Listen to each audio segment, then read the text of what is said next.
Hey everyone, here's my collection of put-together puzzles. I don't have a ton of these, and the ones that I have don't get messed with a lot.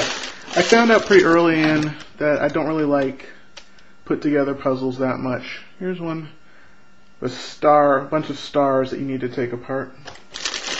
And for some reason I ended up, I meant to buy one of these, but apparently the one I chose on the screen meant one bunch, so I have a bunch of these. And some cool looking McDonald's puzzles, and some other things as well. Let's spread it out and see what's inside. This is a shot of everything in the bucket. There's a couple of interesting puzzles. Some of them are kind of mundane, I have to admit. But there's one or two that I'm going to really talk about that are really interesting and that you might want to check out as well. I'm going to remount the camera, take a look at some of these things up close. Okay, here's a bit of a closer look. I found that put-together puzzles weren't really my thing, so I don't have a ton of them. This is one called Lucky Clover. Some of these metal puzzles are really well made, and sometimes they're interesting to check out just for their workmanship.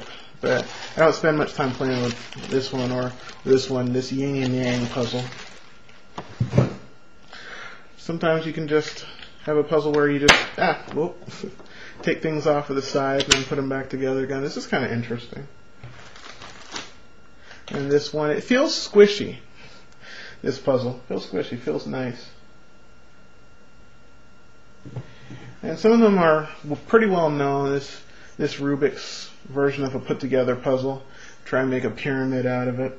And then the Japanese put-together puzzles, those are in a whole other category of their own. The Japanese market apparently has some really high-end stuff. This one is a really nice looking puzzle, black chocolate. This one was mostly a mistake. I thought I was ordering one of these things, but apparently they come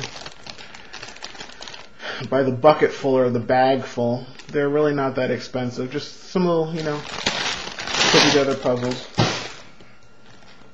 And this Rubik's version of a put-together puzzle. This is actually a put-together puzzle. You can take pieces in and out. As you can see, I'm being kind of careful with this one. But yeah, these pieces, you just arrange them so that they can get back in the box, and there are different levels as well. You can arrange it so it looks just like a Rubik's Cube on the outside, with each side its own specific color as well. Kind of interesting. And this mini Bedlam cube that works about the same way as this one does. This is kind of interesting. This is one I wanted to feature.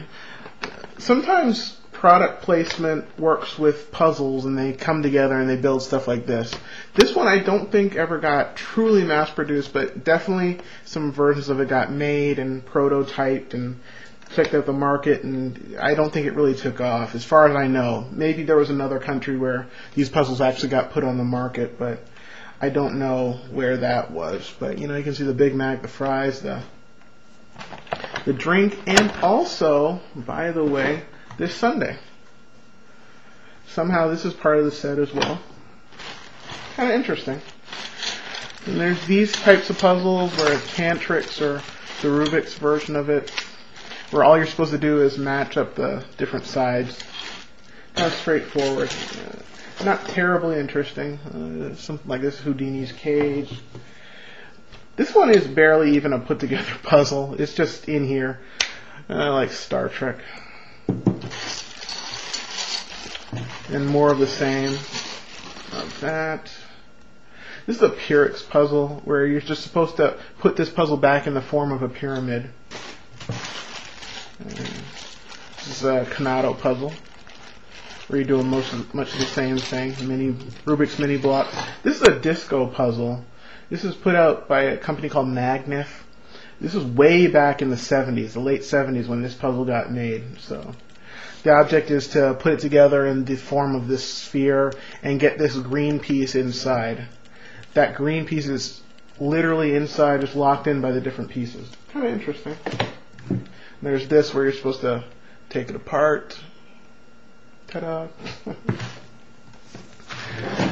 And this is something called Neo Cube. This is a magnet puzzle. Rubik's Tangle. Gordian Knot. This is probably the most famous put together puzzle, or the most popular, I would say. Probably of all the puzzles, this is the one that's the biggest hit today. This Gordian's Knot, of just being able to take it back apart and put it back together again. And a Bedlam Cube, I'm not going to really feature that one. But this one is really interesting. This one's a polar bear put together puzzle. Really nicely made, heavy in the hands. This is the first place where you start off, and then the rest you can figure out by yourself. But really nice design puzzle. I don't know how much longer these are going to be available. They're still around in a couple of places online, but they're going to get real rare real quickly. So if you like the look of this puzzle, and it's a pretty heavy puzzle as well. If you like the look of this, you might want to pick this up pretty soon. Going to leave this one featured. And this is my collection of put together puzzles.